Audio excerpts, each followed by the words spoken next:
भैया हम पंकज दीवाना ग्राम अतकचा बंगालीपुर के क्षेत्रवासियों और ग्राम वासियों से हाथ जोड़ के यही विनती बा कि हमारे बड़े भाई एलजीपी के जिला अध्यक्ष युवा नेता श्री डब्लू मौर्य जी, जिनका प्यार दिला आशीर्वाद पूरे समाज पूरे परिवार में रहता है, जिनके साथ आज सहयोग कर रहे हैं हमारे बड़े भाई साहब श्री विजय कुमार कन्नौजिया जी, जमुना गौतम, दीपक, संतोष बिंद, दिनेश यादव, मोनू, अंकुर सिंह, संदीप मौर्य, अजय, विजय कन्नौजिया, लाल प्रताप मौर्य जी, बबलू भाई, पिंकू, गुड्डू, रविकांत, विनय, ब्रजेश मौर्य जी, विजय कन्नौजिया जी, समस्त पूरा मित्रगण आपके साथ कदम से कदम मिलाकर आपके साथ रहते हैं। प्यार दुला आशीर्वाद आप सभी लोग दीजिए ताकि वो पूरे समाज की सेवा कर सके।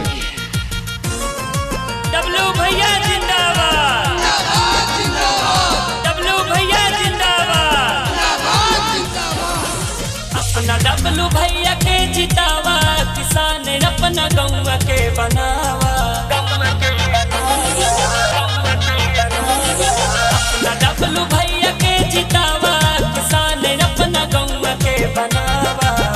देखे मतदान चाचा चाची भैया डब्लू मौर्या के तू जितावा, देखे मतदान चाचा चाची भैया डब्लू मौर्या के तू जितावा, देखे मतदान चाचा चाची भैया डब्लू मौर्या के तू जितावा। डब्लू भैया जिंदाबाद, डब्लू भैया जिंदाबाद,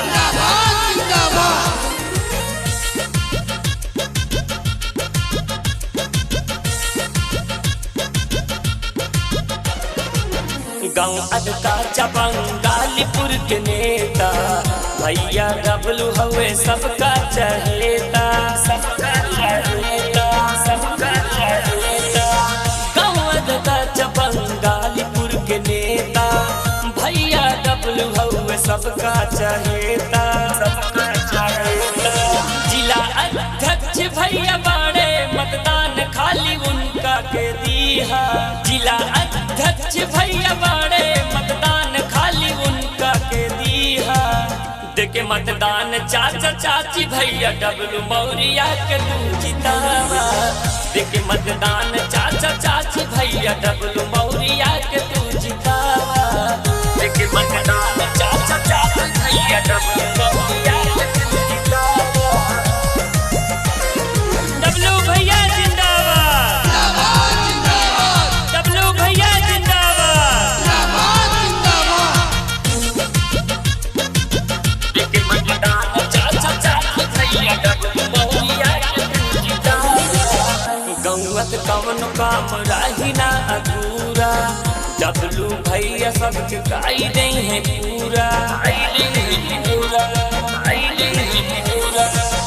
गौवत कवन काम राही ना अधूरा, भैया डब्लू सबके गाई दी है पूरा, पूरा।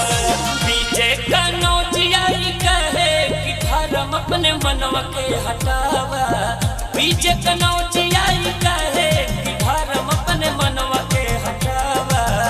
देखे मतदान चाचा चाची भैया डब्लू मौर्या के तू जितावा, देखे मतदान चाचा चाची भैया डब्लू मौर्या के तू जितावा, अपना डब्लू भैया के जितावा, किसान अपना गौवा के बनावा। देखे मतदान चाचा चाची भैया डब्लू मौर्या के तू जितावा, देखे मतदान चाचा चाची भैया डब्लू मौर्या के तू